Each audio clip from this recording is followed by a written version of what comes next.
सोचिए, एक ऐसी चोरी जो इतनी सफाई से की गई कि ऑफिशियली वो कभी हुई ही नहीं। तो आज हम बात करने वाले हैं उसी 200 करोड़ के ग्लिच की।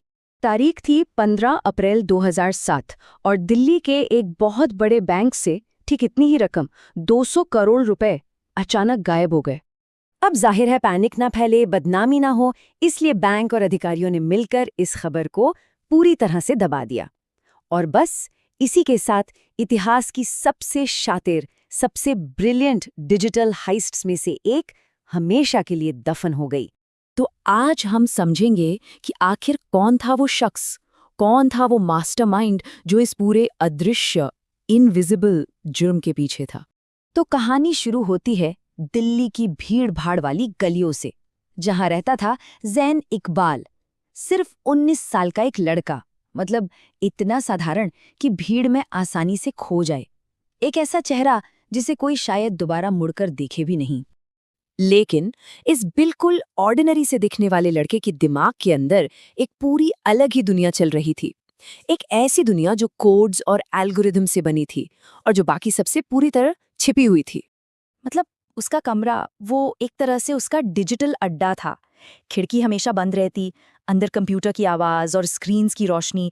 वो सिर्फ टेक्नोलॉजी यूज़ नहीं करता था, वो मानो उससे बात करता था, उसकी भाषा समझता था। तो हुआ ये कि एक रात बस यूं ही क्यूरियोसिटी में ज़ैन एक बड़े बैंक की वेबसाइट को देख रहा था और तभी उसकी नज़र एक ऐसी चीज़ पर पड़ी जिस पर आज तक किसी की नज़र नहीं गई थी, यहाँ तक कि बैंक के अपने इंजीनियर्स की भी नहीं। अब देखिए, किसी और के लिए ये शायद एक मामूली सा टेक्निकल एरर था जो पलक झपकते ही आया और चला गया, लेकिन ज़ैन के लिए ये एक चाबी थी, एक ऐसे किले का दरवाज़ा खोलने की चाबी जिसे कोई तोड़ नहीं सकता था। और बस यहीं से ये चीज़ एक सिंपल ऑब्जर्वेशन से बढ़कर एक ऑब्सेशन, एक जुनून बन गई। एक ऐसी पहेली जिसने अगले 3 दिनों तक ज़ैन को पूरी तरह से अपनी गिरफ्त में ले लिया। उसने लिटरली बाहर की दुनिया से खुद को काट लिया, दोस्त, परिवार सब कुछ भूल गया। उसका पूरा फोकस बस उस 1 सेकंड के डिजिटल नब्ज को पकड़ने पर था। वो एक लम्हा जब पूरा का पूरा सिस्टम अपनी पलक झपकाता था। तब ज़ैन को एहसास हुआ कि ये ग्लिच एक डिजिटल ब्लैक होल की तरह है, 1 सेकंड की एक ऐसी खिड़की जिसमें सिस्टम खुद ही अपने किए कराए के सारे निशान मिटा देता है। और यहाँ एक बहुत ज़रूरी बात समझनी होगी, ये सब पैसे के लिए था ही नहीं। ज़ैन के लिए ये एक इंटेलेक्चुअल चैलेंज था, सबसे बड़ी पहेली को सुलझाने की जिद थी कि क्या वाकई एक परफेक्ट अनट्रेसेबल जुर्म किया जा सकता है।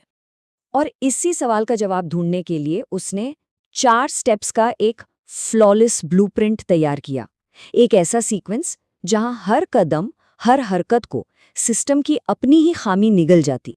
तो अब उसने सिर्फ 10 मिनट का एक एक्सपेरिमेंट करने का फैसला किया। फिर से मकसद चोरी करना नहीं था, बस ये देखना था, ये साबित करना था कि उसने जो ये अदृश्य भूल भुलैया बनाई है, क्या वो सच में काम करती है।